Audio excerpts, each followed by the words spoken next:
Buenas tardes a cada uno de los participantes. La Corte Superior de Justicia de Ayacucho les da la más cordial bienvenida a esta sala virtual en la cual se desarrollará la 7ª jornada de capacitación en el marco de la implementación de la oralidad civil en los procesos civiles, teniendo como tema diseñando las reglas del juego, negocios procesales en el marco de la oralidad civil, a cargo del ponente, el doctor Cristian Delgado Suárez. Asimismo, se les informa a todos los participantes que ya se encuentra publicado el link de asistencia en la plataforma del Facebook Live, así como del Google Meet. Damos inicio con esta actividad virtual, saludando la presencia del doctor Cristian Delgado Suárez. Doctor, reciba el cordial saludo del presidente de la Corte Superior de Justicia de Ayacucho, el doctor Miguel Johnny Guamaní Chávez. Agradeciendo su presencia, le doy pase para el desarrollo de su ponencia magistral. Tiene la palabra, doctor Cristian Delgado. Muy bien. En primer lugar, quisiera agradecer a todos, a todas. Para mí es una gran alegría poder estar acá en esta Corte Superior de Justicia de Ayacucho. Quisiera agradecer a los organizadores, a las organizadoras, a todos los que han hecho posible esta jornada pues, de ponencias respecto a la oralidad. Entiendo que me han precedido algunos profesores, colegas, amigos también respecto de este fascinante tema de la oralidad y sobre todo pues de lo que implica un procedimiento oral y más expeditivo. En esta oportunidad yo voy a hablar algo de repente un poco nuevo, algo que no se ha tratado mucho, pero que sin duda alguna tiene un perfecto calce, tiene un perfecto, por así decirlo, un adecuado espacio para poder discutirlo en el marco de la oralidad en el proceso civil y sobre todo también en el marco de este modelo de gestión del caso, de gestión del proceso por parte del juez. Entonces, recordemos como una primera consideración o premisa, antes de siquiera pasar a exponer cómo voy a desarrollar mi ponencia, en primer lugar, hay que considerar de que se tiene que considerar de que este modelo de oralidad lo que implica es una más célere y expeditiva tramitación del proceso. Las diferentes pretensiones que puedan ser tramitadas, en este caso, en diferentes vías procedimentales, pero justamente también en el marco de la oralidad, van a pues permitir de que exista una tramitación más célere, más rápida y sobre todo, lo que ya quiero ir dejando en claro para efectos de introducir el tema de los acuerdos procesales, de los negocios procesales, esta nueva forma de litigio debiera ser cooperativa, debiera ser colaborativa entre las partes y el juez. Claro, ustedes ya habrán escuchado a lo largo de estas intervenciones, a lo largo pues de también de repente los diferentes ponentes de que este modelo de oralidad implica el modelo del case management. Y el modelo del case management, traducido al español, que significa gestión del caso, gestión del proceso, nos invita a pensar un poco de que el espíritu que debe existir en este proceso, en la modalidad oral y también en la escrita, cuando sea posible, debe ser uno colaborativo, guiado por la buena fe. Entonces, con la buena fe, recién nosotros podemos comenzar a pensar pues, en un espacio de participación deliberativo en donde las partes también tengan la libertad y la disposición para regular algunas reglas, algunas disposiciones normativas que tengan que ver con el proceso. Y de repente lo que ya voy comentando genera o suscita un poco de preocupación o de extrañeza. Por supuesto, porque si es que, pues, por ejemplo, vemos el título preliminar, cualquiera podría decir, profesor Cristian, creo que comienza mal, porque hay un principio muy importante que se llama de dirección del proceso e impulso oficioso, a cargo del órgano jurisdiccional, a cargo del juez. Pero 2 artículos más adelante, en el artículo 4 del título preliminar, también vemos de que hay un principio dispositivo, que es el principio de iniciativa de parte.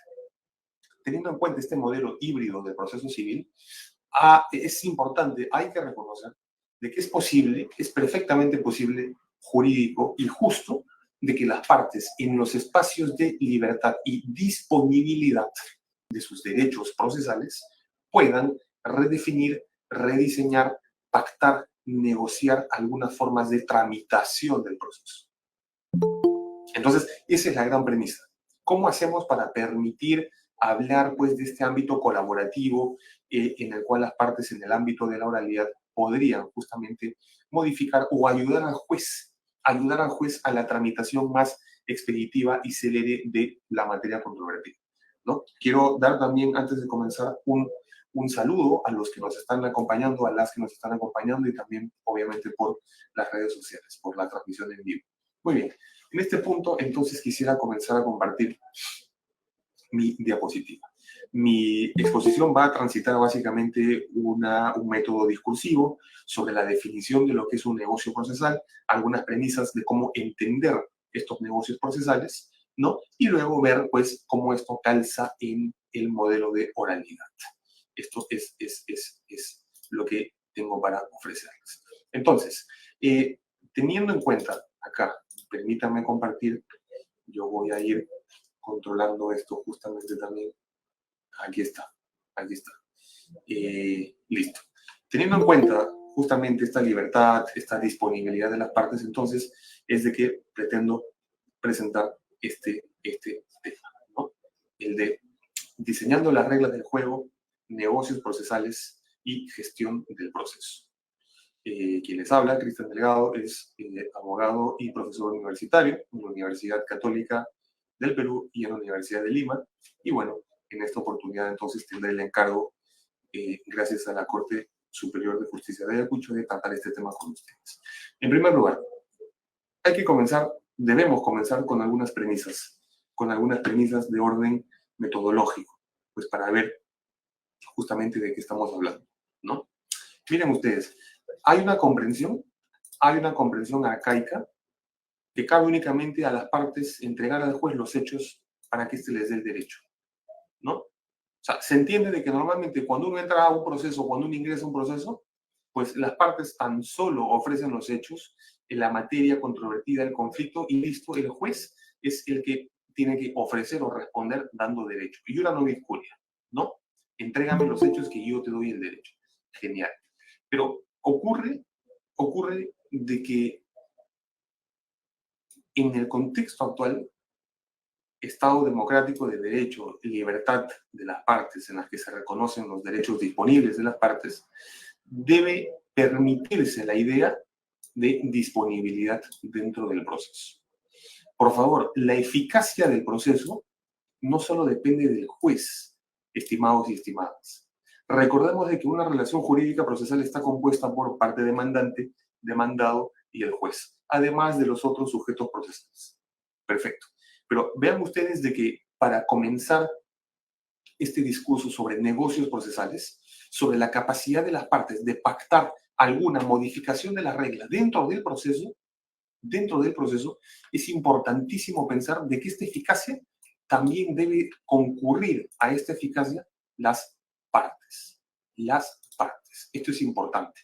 No dejar del todo únicamente este deber de eficacia y de efectividad también del proceso tan solo al juez. Las partes también, en la medida de lo posible y de los límites normativos, pueden también ayudar a que este proceso sea más efectivo, más célere, más amigable, más cooperativo.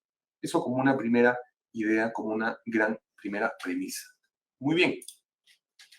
Entonces, a la luz de un sistema procesal mixto, y esto es muy fácil constatarlo, pues tan solo habría que ver el título preliminar de nuestro Código Procesal Civil, en donde confluyen principios de orden público y principios de orden privado, habría entonces que entender de que este acceso a la justicia pasa por garantizar ¿qué?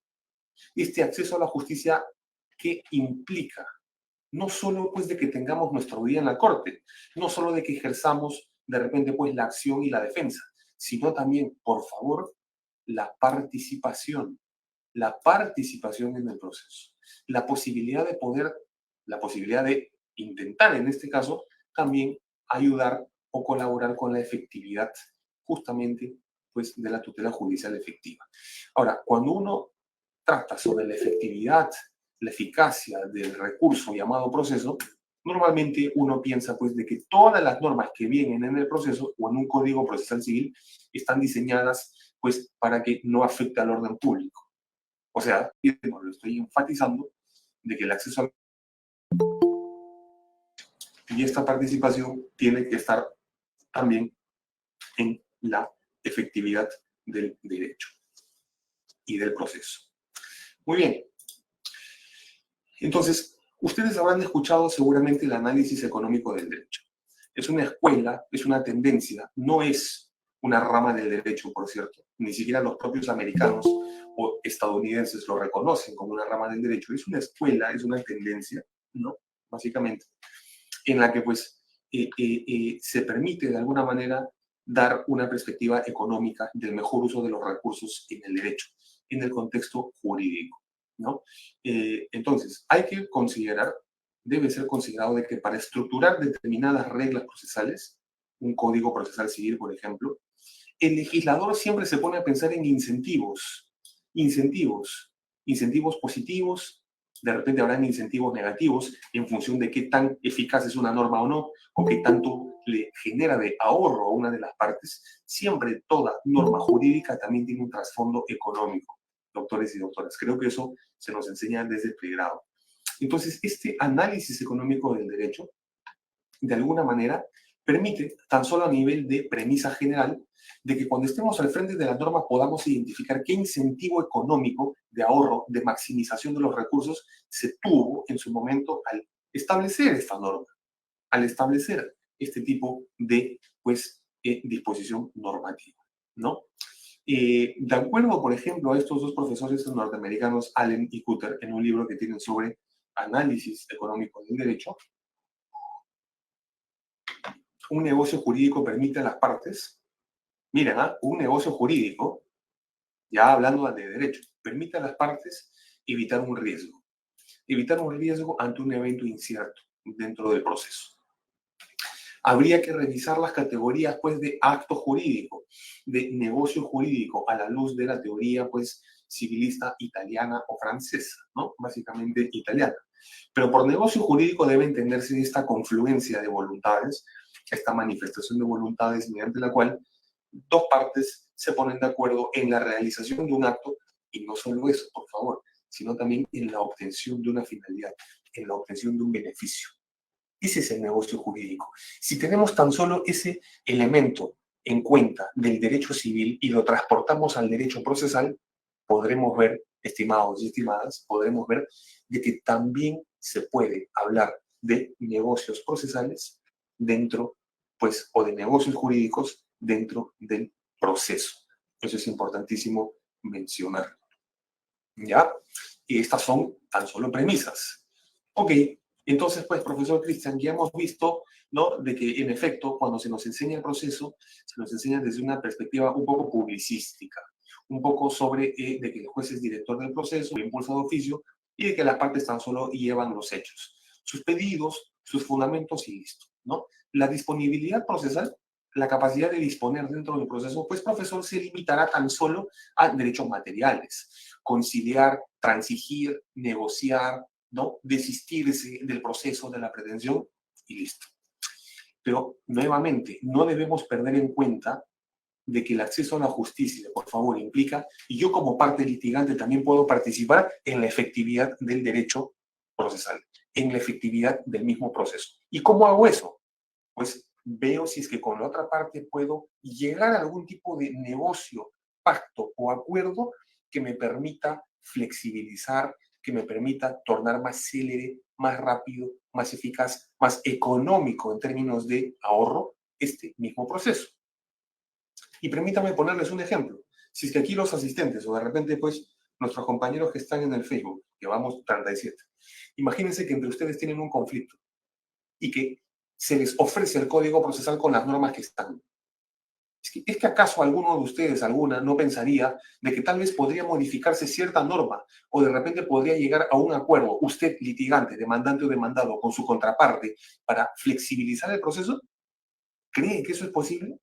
Si su opción es de que sí es posible, entonces está, pues, de alguna manera inclinado, usted que me está escuchando, está inclinado a pensar de que en el proceso se pueden modificar estas reglas. Si por el contrario cree de que más bien las partes no tienen ninguna participación, no tienen ninguna incidencia en poder flexibilizar el proceso, negociar algunas cláusulas procesales, algunas reglas procesales, entonces simplemente lo dejamos como que el proceso es un instrumento de poder. Y como instrumento de poder que es, las partes lo único que tienen que hacer es entregar al juez los hechos.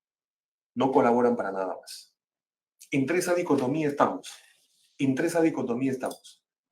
Pero bajo una perspectiva económica, aquí lo estoy poniendo nuevamente, bajo una perspectiva económica, análisis económico del derecho y del proceso, podemos llegar a la siguiente conclusión. Habrán reglas procesales, estimados doctores y doctoras, que generan incentivos positivos. El tema de los plazos, el tema de los costos. Habrán algunas reglas que imponen una conducta litigante de optar por una determinada decisión o de evitar esta decisión. Excelente, claro que sí. Pero también habrán reglas procesales que generan desincentivos. Y por eso está apareciendo en este momento el signo de negativo. Porque pues un desincentivo es algo negativo, que duda cabe. Si hacemos un breve ejercicio en poder analizar cuántas reglas procesales en nuestro CPC desincentivarían o perjudicarían a las partes, créanme que encontraríamos bastantes desincentivos, más que incentivos positivos. Entonces, el análisis económico del derecho, la perspectiva transdisciplinaria por la cual se da pues, una óptica económica de ahorro, de maximización de recursos en el proceso, nos permite pensar lo siguiente. Negocios jurídicos. Y un negocio jurídico, como lo repito, y lo vuelvo a repetir, lo vuelvo a mencionar, acaba siendo una manifestación de voluntades, una exteriorización, expresión de la voluntad, no solo en la realización de cierto acto, porque esto sería pues meramente acto jurídico. El negocio jurídico tiene el aditivo de que yo también soy consciente de la finalidad o del objetivo al cual quiero llegar si es que realizo este acto. ¿Se dan cuenta? Entonces, vean ustedes que acá en el negocio jurídico como categoría del derecho civil, transportado al proceso, podemos comenzar a pensar, a razonar, a permitirles a las partes que puedan negociar dentro del proceso, que puedan pactar, de repente modificar alguna regla procesal, mejorarla, ¿no? Siempre que no limite derechos, para que el procedimiento sea más célere, más efectivo, más rápido, más económico. ¿Es que acaso no se busca ello con el artículo 5 del título preliminar del CPC? Principios de economía procesal, celeridad procesal. ¿Es que acaso la economía y celeridad procesal le corresponde tan solo al juez? Me hago esta pregunta y les hago esa pregunta. No creo, ¿no? Entonces, si es que hay algunas técnicas procesales, y que no solo son técnicas procesales, sino si es que hay una reivindicación de la libertad de las partes en el proceso, para que puedan modificar algunas reglas ahí donde no sean de orden público, ahí donde no lastimen o vulneren derechos de su contraparte. Y yo me hago una pregunta, ¿por qué no darles la libertad a las partes que puedan modificar alguna de estas reglas? ¿Es que acaso el proceso es un instrumento de poder que se le impone a las partes? ¿Es que acaso hay un paternalismo, como que un asistencialismo a las partes para pensar, pues, de que el órgano jurisdiccional, el aparato estatal, ¿no? Es el adulto y que las partes, pues, son de repente incapaces y que por lo tanto no se les puede dar una libertad en el proceso? No lo creo, ¿no? Consecuentemente, la idea para poder, ahora sí, hablar de un negocio jurídico procesal, y me he tomado buen tiempo en esta parte introductoria, la idea para hablar de un negocio jurídico procesal está en recordarles algo, estimados doctores, de que también dentro del proceso las partes tienen libertades y tienen disponibilidad de sus derechos e incluso disponibilidad de sus derechos procesales, porque hay derechos procesales. Claro que sí, hay derechos procesales. Entonces, vean ustedes de que es necesario reconocer esto para hablar recién de un negocio jurídico procesal. Entonces, vayamos a definir qué cosa es un negocio jurídico procesal. Porque seguramente más de alguno habrá escuchado negocio jurídico. a nivel del derecho civil. Yo estoy hablando en este punto de negocio jurídico procesal. Un negocio jurídico procesal, con las iniciales NJP, proviene de su género negocio jurídico, como una terminología general del derecho. Negocio jurídico. Y este negocio jurídico es una manifestación expresa o tácita de la voluntad por la cual el agente, o más de uno, busca conseguir cierto efecto jurídico predeterminado, constitutivo, modificativo, extintivo, pero busca conseguir cierto efecto. Mientras que el acto jurídico a veces es la mera expresión de voluntad para realizar un acto y que a veces se hace automáticamente, a veces porque uno tiene que hacerlo, ¿correcto? Cuando hablamos de un negocio jurídico procesal, estamos adicionando el elemento tengo en claro qué efecto quiero, qué finalidad estoy persiguiendo.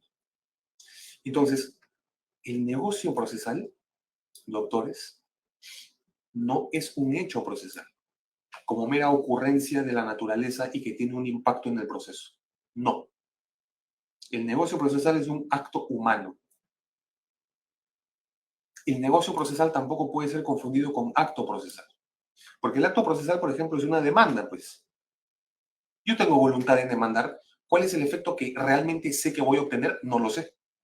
Porque eso estará sujeto a qué tan bien me defiendo, a qué tanto pruebo y a la racionalidad, pues, del juez al momento de decidir. ¿Se dan cuenta? Pero el negocio procesal, doctores, yo sé hasta el último momento de la realización de este negocio qué efecto quiero y qué efecto estoy buscando. ¿Queda claro? Entonces, al negocio jurídico procesal, ya estamos en el ámbito procesal, ¿eh? Estamos en la mitad de la pequeña charla que tengo hoy día para ustedes. Se le tiene que adicionar algo más que la simple y mera voluntad. Ya no es voluntad en realizar un acto, como se nos enseñó pues en derecho civil, con el acto jurídico. Ya no es tan solo la voluntad de realizar un acto. Ahora, el negocio jurídico procesal busca de ese acto obtener una finalidad y efecto. Obtener una finalidad y efecto. Entonces, un negocio jurídico procesal sería la aplicación de la voluntad consciente de una de las partes o de las dos en obtener una finalidad o efecto, siempre y cuando, ¿qué? Cambio de color, porque esto es importantísimo. Siempre y cuando lo permitan las normas procesales. Siempre y cuando lo permitan las normas procesales. Dicho de otra manera, y aquí sí, una conclusión o una premisa personal que voy a elaborar en este momento. Un negocio procesal vendría a ser justamente la manifestación de voluntad por las partes en el proceso, no solo para realizar cierto acto, sino para obtener un efecto práctico, una finalidad, un objetivo deseado desde el momento en que se realice este acto. El mejor y más conocido ejemplo, el mejor y más conocido ejemplo de negocio jurídico procesal, por ejemplo, ¿cuál sería? A nivel penal, ¿no? Colaboración eficaz. ¿Sí o no? Colaboración eficaz. En donde tenemos, por un lado, pues al acusado y por otro lado, al Ministerio Público, en la que inclusive en las fases iniciales de la investigación o cuando pues, el Código Procesal Penal lo determine, estas dos partes, el acusado, denunciado, procesado y el Ministerio Público, pueden llegar a un acuerdo. ¿Es que acaso no hemos visto eso en los últimos 5 años a raíz de un caso público mediático que abarcó casi toda Latinoamérica respecto del sector construcción? ¿Es que no hemos visto acaso de que llegaban a determinados acuerdos, negocios, convenios, Ministerio Público y los propios acusados? ¿Y cuál era la finalidad de esto, profesor Cristian? Pues que ambas partes se beneficien, que ambas partes logren un objetivo que les pueda ser útil a ambos, mientras el acusado o se le reduce la pena o la reparación civil, que tiene que pagar si es que hay un tercero civilmente responsable, que normalmente es una empresa, porque la responsabilidad penal es subjetiva. Mientras este acusado pues tiene este beneficio, el Ministerio Público ¿qué tiene? Acceso a medios probatorios, información, hasta confesiones, para poder llevar adelante su finalidad de persecución penal. ¿Se dan cuenta que acá ambos necesariamente tienen que llegar a un acuerdo? Entonces, por favor, que no nos parezca raro, esto ya los invoco a todos ustedes a pensar y reflexionar en este tema. Que no nos parezca raro que si a nivel penal se puede, entre las partes del proceso, pactar, negociar, convenir algunas cosas, mirando la finalidad que se quiere obtener, que se quiere buscar, obtención de pruebas, acceso a pruebas y por lo tanto, en cambio, reducción de una indemnización, reparación o de la misma pena, pues estamos ante un negocio jurídico procesal. Obviamente que tendrá que ser homologado, aprobado por el juez, pero de una argumentación de mayor a menor, si a nivel penal, en donde esté en juego la libertad, se permite esto, ¿por qué no a nivel no penal o a nivel precisamente civil? ¿Por qué no? Si justamente en el ámbito civil es donde existe mayor disponibilidad de los derechos de las partes. ¿Se dan cuenta? Entonces, tenemos todos los elementos, no solo normativos, sino también a nivel de la naturaleza del propio proceso, para que a nivel civil se pueda reivindicar ¿qué cosa? La libertad de las partes. Ahí, siempre y cuando donde la norma procesal lo permita, por favor. Entonces, de acuerdo al profesor brasilero Freddy Didier Jr., tan solo para traerles, para compartir con ustedes una definición dogmática, teórica de este negocio jurídico procesal, este instituto representa pues una voluntad no solo para realizar o practicar el acto, sino para la producción de un efecto jurídico determinado. Para la producción de un efecto jurídico determinado. Este es un negocio jurídico procesal. Y tal vez con esta definición, más de una, ya podrá recordar y decir, profesor, en realidad todo lo que usted nos comenta, en algún momento lo hemos visto en nuestro CPC. En algún momento lo hemos visto en nuestro CPC. ¿Y sabe bajo qué nombre? ¿Sabe bajo qué nombre? Salvo pacto en contrario. Salvo pacto en contrario. O también con esta segunda frase, salvo que sea convencional. Ahora sí, por favor, podemos ubicar mejor de lo que estamos hablando, porque si ustedes creen hasta este punto, y también estamos acá aprovechando para desmitificar algunas cosas, si es que ustedes creen o pensaban de que lo que estaba hablando hasta este minuto 24, era algo innovador, prohibido, de repente incluso un poco complicado hablarlo a nivel judicial, a nivel civil, libertad de las partes para negociar y pactar la eficacia de ciertas normas procesales, pues creo que ustedes ya han tenido conocimiento previo de que existen tales normas taxativas. Aquellas que dicen salvo pacto en contrario, aquellas que dicen convencionalmente, y es más, les comento algo, hasta antes del 2009 teníamos un artículo en el capítulo de casación que se llamaba casación por salto. Y yo podía prescindir de la apelación, estimados y estimadas, de la sentencia e ir directamente, si es que yo decidí así con la parte contraria, ir directamente a la casación. ¿Es que acaso eso no es un negocio procesal? ¿No es la manifestación de voluntad con una de las otras partes para tener un acto que me produzca un efecto, soslayar la apelación e ir directamente a la Suprema? Vean ustedes. Entonces, no es una cuestión que genere algún tipo de incomodidad cuando se está hablando de las libertades de las partes en el proceso. ¿Quieren un ejemplo más? Les doy otro ejemplo de una cláusula general o de una cláusula típica de negociación dentro del proceso. El desistimiento de la pretensión. El desistimiento de la pretensión ocurre hasta antes de ¿qué? Hasta antes de que se emita sentencia. Pero el artículo que regula el desistimiento de la pretensión nos indica, salvo que sea convencional.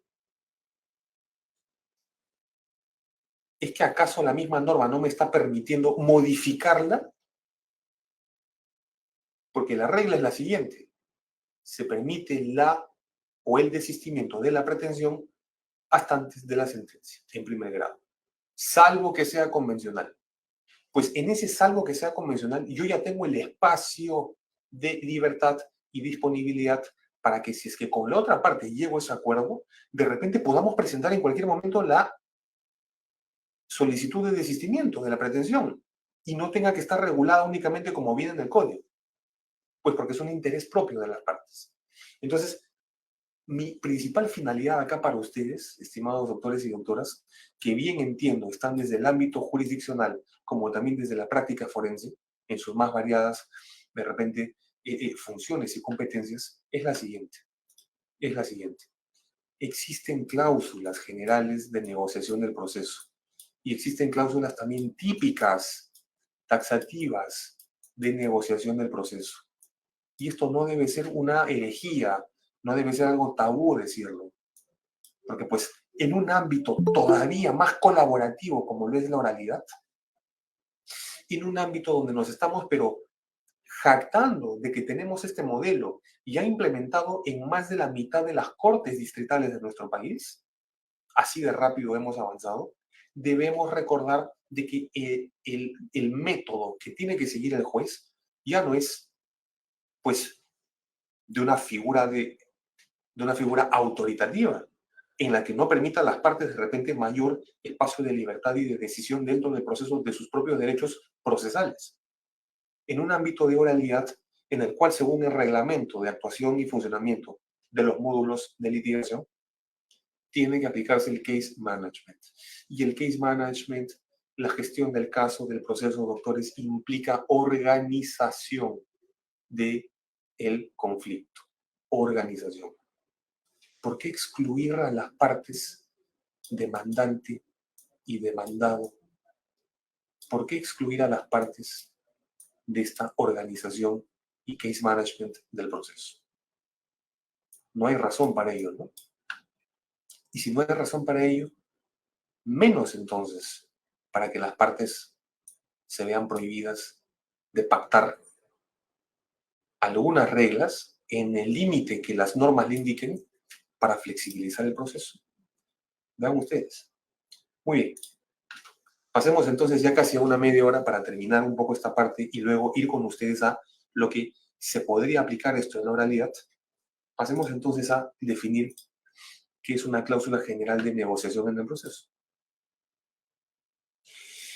Hay ordenamientos procesales que comprenden disposiciones normativas generales o abiertas, de las que se pueden extraer sus principios para decir, existe la posibilidad reconocida de que las partes puedan celebrar negocios procesales. Genérico. Hay ordenamientos que dicen eso. Que estipulan así esa posibilidad.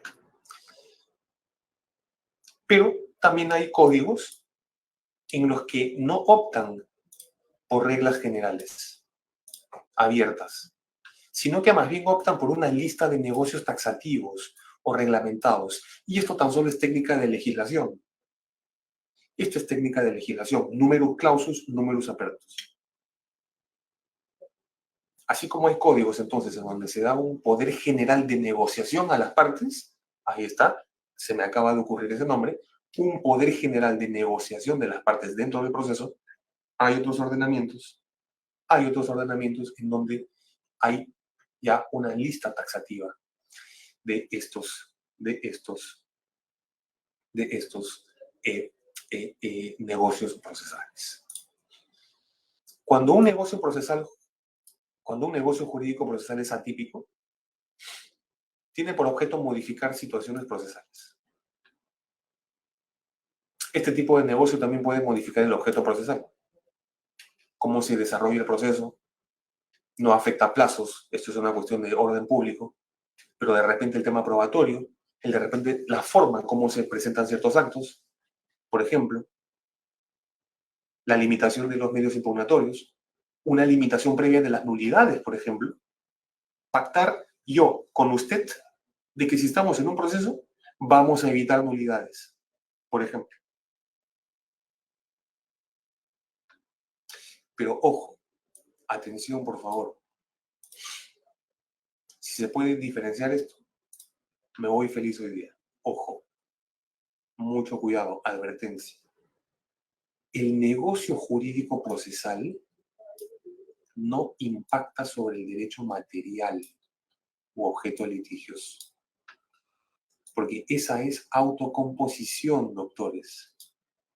Hablar de transacción, hablar de conciliación, todo ello es autocomposición. Y esto ya tiene que ver con el objeto litigioso, con el derecho material. Cuando yo estoy hablando de negocio jurídico procesal, por favor, cuando hablo de negocio jurídico procesal, sea típico o atípico, es para modificar, redefinir, modelar situaciones jurídicas procesales dentro del proceso. Profesor, entonces no se podría llamar a la conciliación que ocurre dentro de un proceso, o no se podría llamar a la transacción que ocurre dentro de un proceso. ¿No se le podría llamar negocio jurídico procesal? No. No, claro que no.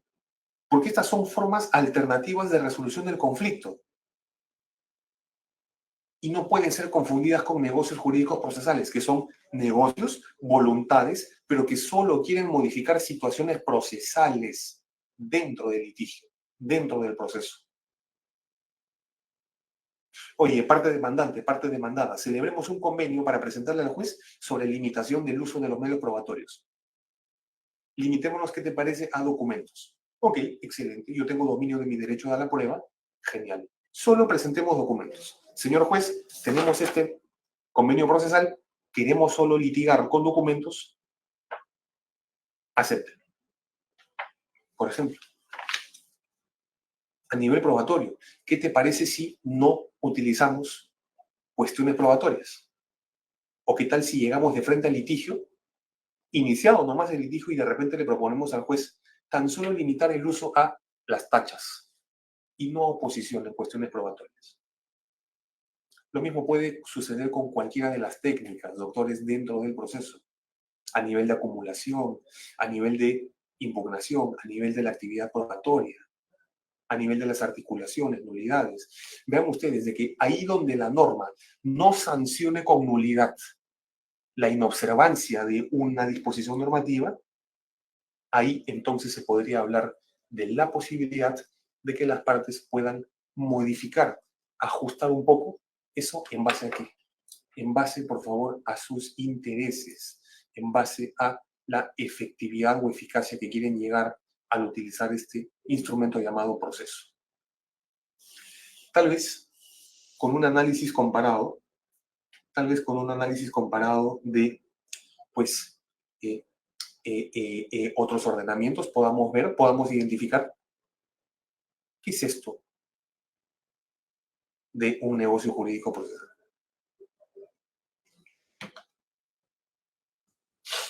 Miren, por favor, el artículo 190 del Código Procesal Civil de nuestro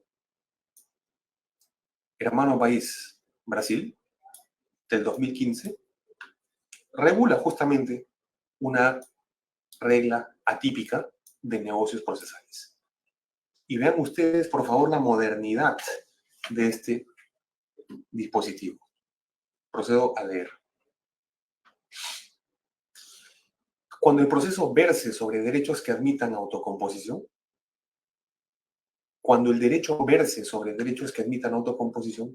es lícito a las partes estipular cambios en el procedimiento para ajustarlo a las especificidades de la causa y pactar sobre sus cargas, poderes, facultades, deberes procesales antes o durante el proceso. Oigan, no hay nada Nada parecido a esto de manera general, de manera de alguna forma pues indeterminada, atípica, no hay nada así en el CPC del 93. Una regla que le reconozca a las partes negociar, pactar, convenir, modificación del proceso, de las reglas procesales, de sus cargas, poderes, facultades, en función del derecho controvertido, en función del derecho material. No tenemos algo así. Pero ojo, mucho cuidado. Y traigamos una frase coloquial que creo que sirve muy bien para este punto. Todo poder viene seguido de una gran responsabilidad. Y si es que le estamos dando entonces este poder a las partes de modificar algunas reglas procedimentales, ¿qué tendrá que hacer el juez? El juez necesariamente, de oficio o a pedido de parte, controlará la validez de estas convenciones, de estos negocios. Controlará la validez de estas negociaciones o de estos convenios entre las partes. Ahora, cuando estas cláusulas sean abusivas, cuando vengan de un contrato de adhesión o cuando dejen en estado de indefensión o vulnerabilidad alguna de estas partes, este negocio no se aprueba. Este negocio no se aprueba. En sentido contrario, si es que el negocio procesal tiene por efecto realmente colaborar en la medida de lo posible, en la medida de lo permitido, esta palabra es fundamental, en la medida de lo permitido. Si las partes entonces hacen sus pactos sin vulnerar sus otros derechos de manera recíproca, entonces el negocio debiera ser aprobado, admitido, y por lo tanto se modifica en ese momento lo que las partes quieren pues alterar o modificar. Pero siempre le quedará al juez la posibilidad, el deber incluso, de controlar la validez de estas convenciones previstas. A nivel nacional y en nuestro CPC del 93, vamos terminando, no se preocupen, entro al epílogo de esta breve intervención. A nivel de nuestro CPC del 93, no contamos con una regla general o abierta sobre negocios procesales. No tenemos eso. No tenemos algo como el 190 del Código Procesal Civil brasileño. Semejante libertad a las partes. Todavía no. Todavía parece que nuestro código entiende de que las partes son pues menores de edad, ¿no? O que no tienen plenitud de ejercicio de sus derechos. No. Pero no seamos tan fatalistas, no seamos tan pesimistas, porque si bien es cierto no tenemos una regla general, como lo he repetido o como lo he dicho anteriormente, las normas en nuestro CPC que no estén sancionadas con nulidad, su inobservancia, o que permitan disposición de las partes, o que permitan convenios, salvo pacto en contrario, entonces podemos identificar a estas normitas como un negocio jurídico procesal típico. Esto es taxativo. Claro, parece intuitivo, ¿no? Parece obvio, ¿no? Recién, porque nadie nos había explicado antes o no habíamos conocido, pues todo lo que hemos venido diciendo.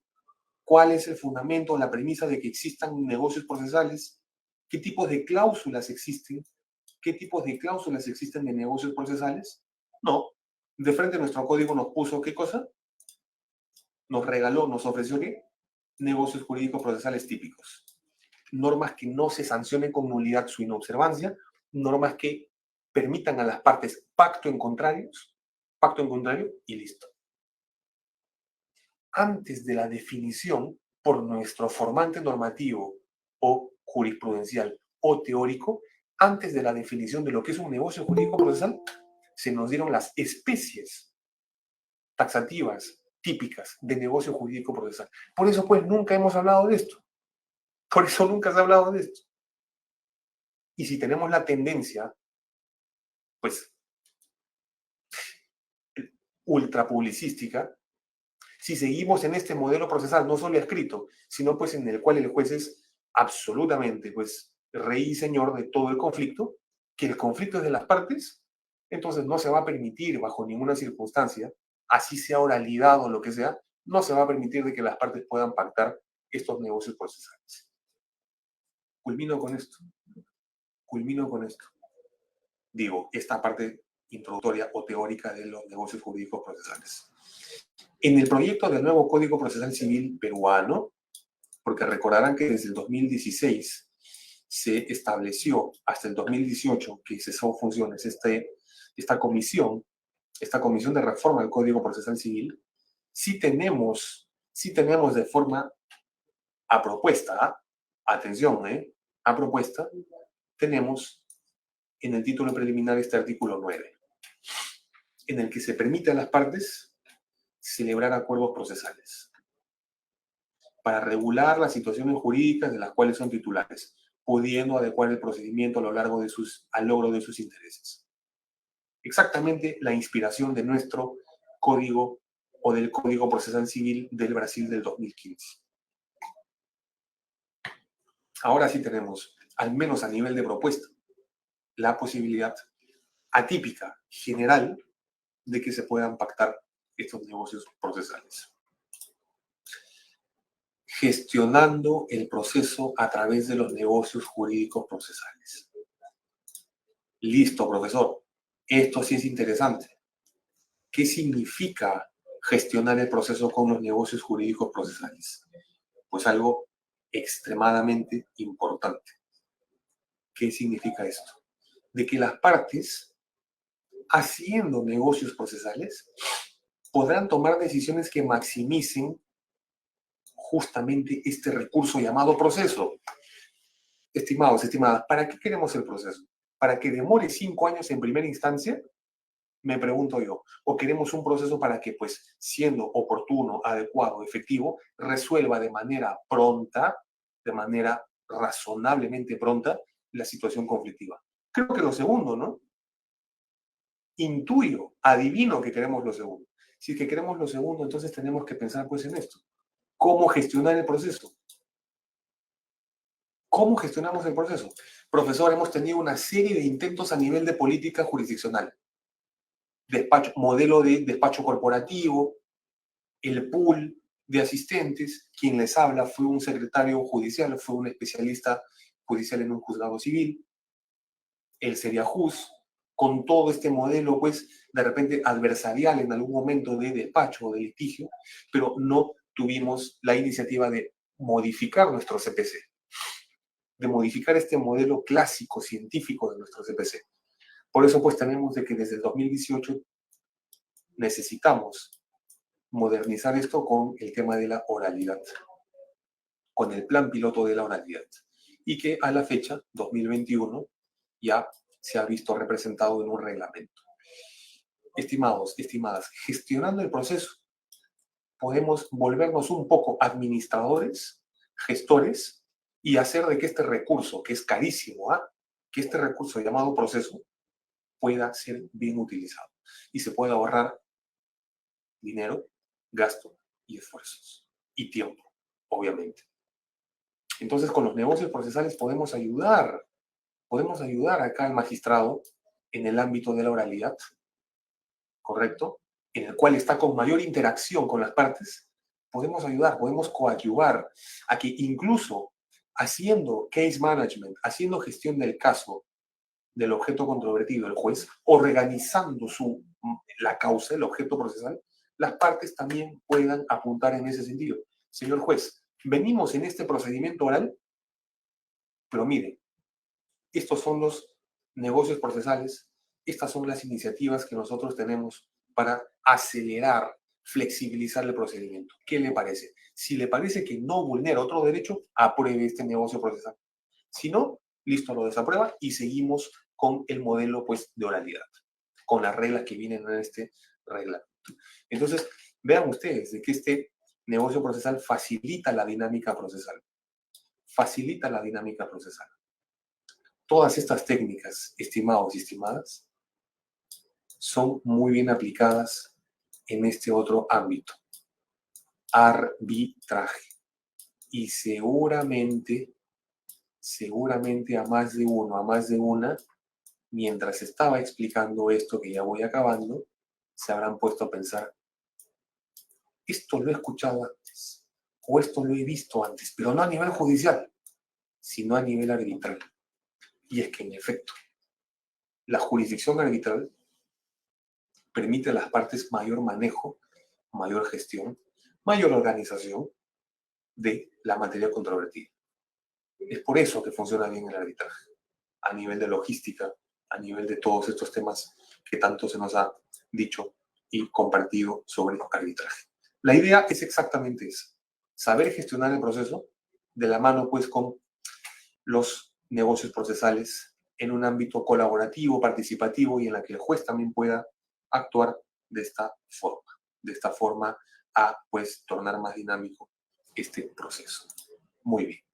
Algunos factores limitativos, desafíos a superar, estimados y estimadas. Y pongo una flecha acá a la derecha que implica poder avanzar, una flecha hacia adelante. No sé si esto es adelante o hacia atrás, pero bueno, la idea es eso, de avanzar.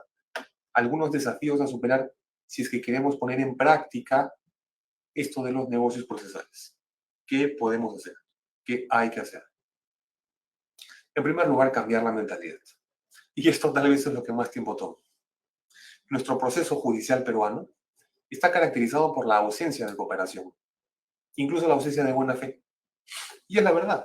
Les hablo un litigante, yo, Cristian, les hablo un litigante con 13 años de experiencia, básicamente, en la cual, pues, hay que decirlo, las partes en un proceso judicial llegan porque ya no se soportan más. Llegan con una intención, de alguna manera, un poco más de conflicto, no de cooperación. Hay otro tema. Hay un temor de que las partes puedan aprovechar negativamente los negocios jurídicos. Ese es un problema que también se necesita superar. Otro asunto a superar, discrecionalidad del juez. Queremos un juez que al controlar estos negocios impida totalmente esta libertad de las partes, o queremos un juez con una mentalidad de que en la medida de que la norma lo permita, se pueda dar esta libertad a las partes de modificación del proceso. Hay que derrumbar un mito. Hay que derrumbar un mito con el que tanto se nos ha perseguido a procesalistas. Y les invito a derrumbar este mito, en el cual solamente nos decían, sí, el arbitraje pues es más amigable porque permite un ámbito de litigio más ordenado, organizado y libre entre las partes. Oigan, yo también hago litigio arbitral. Y yo me pongo a pensar, ¿es que acaso esta misma organización, orden, gestión, no se puede llevar a nivel judicial? ¿Es imposible? No lo creo. De verdad que no lo creo. Y creo, estimo, pienso que los negocios procesales podrían ayudar a eso. ¿No? Entonces, básicamente eso. Quiero terminar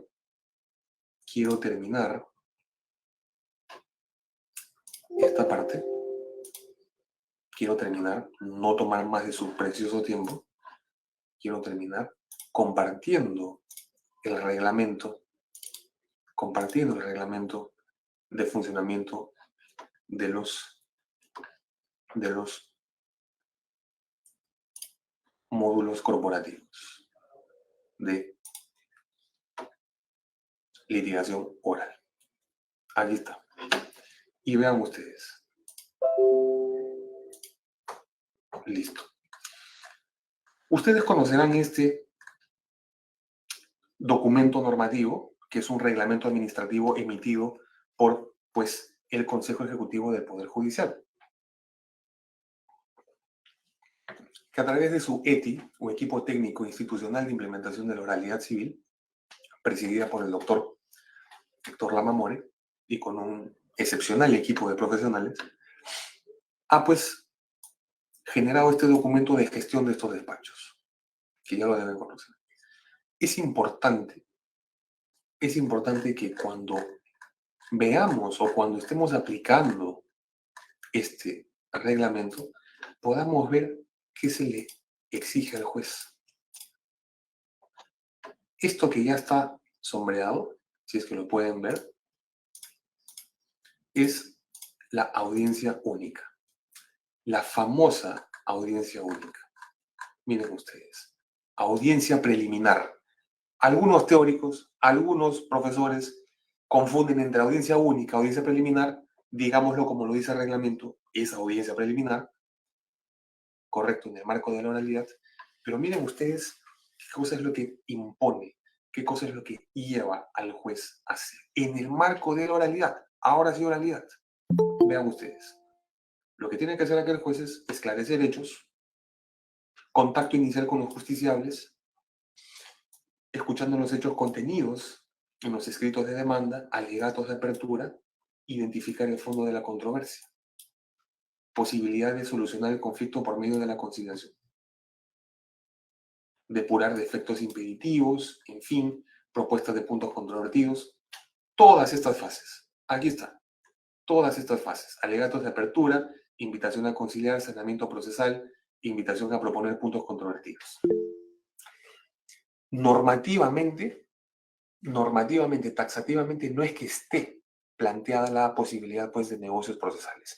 La idea, la iniciativa, el espíritu de este reglamento y del marco de oralidad, doctores y doctores, implica de que el juez puede controlar, puede incluso suscitar, puede consultar si es que las partes, así como pueden llegar a conciliaciones, autocomposición, preguntar si es que las partes también tienen alguna propuesta de negocio procesal para poder gestionar en conjunto este procedimiento.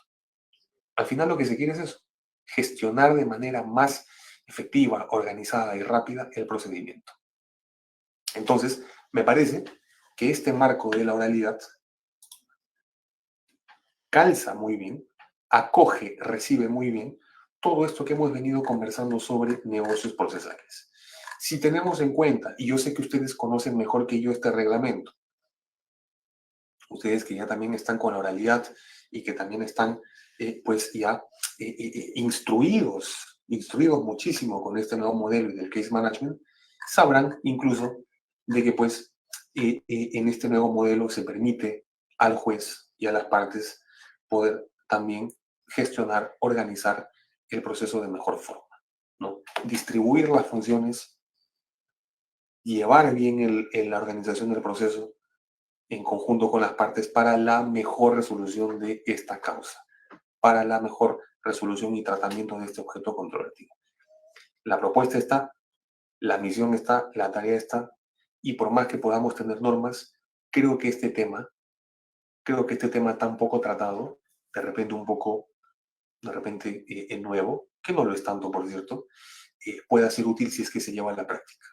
Todo dependerá al final de cuentas de una intención, de una voluntad, y también de que pues el espíritu de las partes sea colaborativo y no pues meramente beligerante o de conflicto, ¿no?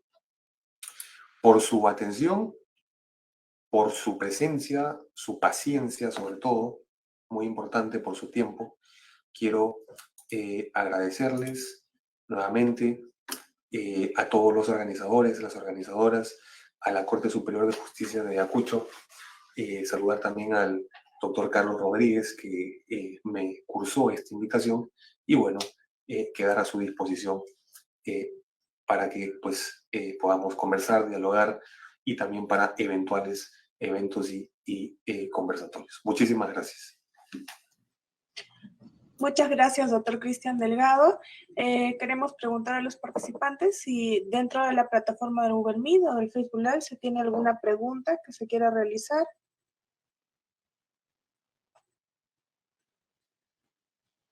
Pueden dejar las preguntas en el chat del Facebook Live, así también como en el chat del Google Meet. Bueno, doctor, me parece que su exposición ha sido bastante clara. No tenemos preguntas en ninguna de las plataformas. Queremos agradecer por su excelente ponencia, doctor Cristian Delgado. De esta manera estamos llegando a la parte final de la sexta jornada en el marco de la implementación de la oralidad de los procesos civiles. Doctor Cristian Delgado, reiterarle el cordial saludo y agradecimiento del presidente de la Corte Superior de Justicia de Ayacucho, el doctor Miguel Johnny Guamaní Chávez. Agradecemos de igual manera la asistencia de todos los participantes a través de la plataforma de Google Meet y el Facebook Live, así como también del canal de YouTube.